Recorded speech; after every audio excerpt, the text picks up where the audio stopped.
ರಾಮ್ಜಿ ಗಾಂಧಿ ಕಿತ್ತಾಟದಲ್ಲಿ ನರೇಗಾ ಕಾರ್ಮಿಕರಿಗೆ ಕೂಲಿ ಸಿಗ್ತಾ ಇಲ್ಲ. 3 ತಿಂಗಳಿನಿಂದ ನರೇಗಾ ಯೋಜನೆಯ ದಿನಗೂಲಿ ಕಾರ್ಮಿಕರಿಗೆ ಕೂಲಿ ಬಂದಿಲ್ಲ. 3 ತಿಂಗಳಿನಿಂದ 70 ಲಕ್ಷ ಕಾರ್ಮಿಕರ 330 ಕೋಟಿ ರೂಪಾಯಿ ಕೂಲಿ ಬಾಕಿ ಇದೆ.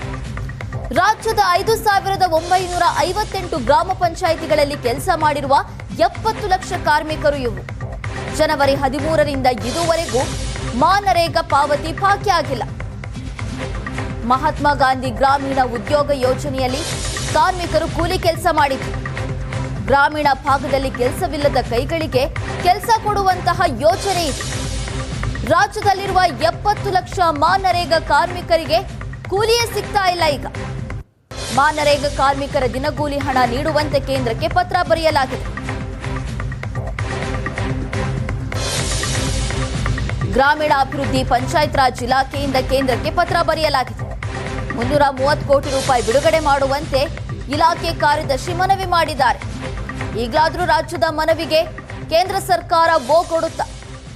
ಕೇಂದ್ರ ರಾಜ್ಯ ಸರ್ಕಾರದ ವಾರ್ ಮಧ್ಯೆ ಕೂಲಿ ಕಾರ್ಮಿಕರ ದಿನಗೂಲಿಗೆ ಬರೆ ಬಿದ್ದಿದೆ. 1200 ಕೋಟಿ ನೀಡುವಂತೆ ಪ್ರತ್ಯೇಕ ಪತ್ರ ಬರೆದಿದ್ದಾರೆ ಮುಖ್ಯ ಕಾರ್ಯದರ್ಶಿ ಶಾಲಿನಿ ರಜನೀಶ್ ಅವರು ಕೇಂದ್ರಕ್ಕೆ ಪತ್ರ ಬರೆದಿದ್ದಾರೆ.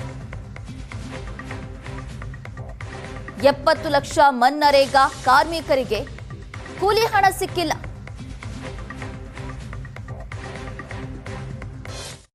ಈಗ ಈ ವಾರ್ ಸ್ಟಾರ್ಟ್ ಆದಮೇಲೆ ಬೆಂಗಳೂರು ನಗರದಲ್ಲಿ ನಮಗೆ ಬಿಟ್ವೀನ್ ಸಪ್ಲೈ ಆಗ್ತಾ ಇಲ್ಲ.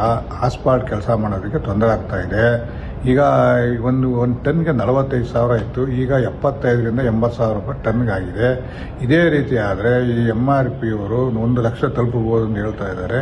ನಮ್ಮ ಗುತ್ತಿಗೆದಾರರಿಗೆ ಮಾರ್ಚ್ 1ನೇ ತಾರೀಕಿಂದ ನಂತರ ವರ್ಕ್ ಆರ್ಡರ್ ಸಹಿತ ನೀಡಿರುವುದರಿಂದ ನಮಗೆ ಈಗ ಬಿಟ್ವೀನ್ ಸಪ್ಲೈ ತೊಂದರೆ ಆಗ್ತಾ ಇದೆ.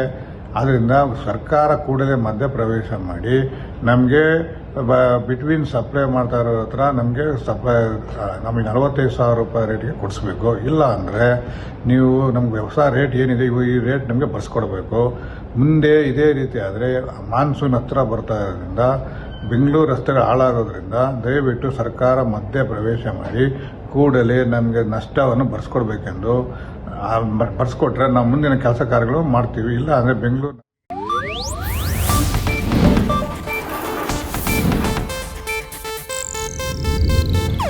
ಇದು ಏಷ್ಯಾನೆಟ್ ನ್ಯೂಸ್ ನೆಟ್ವರ್ಕ್ ಪ್ರಸ್ತುತಿ.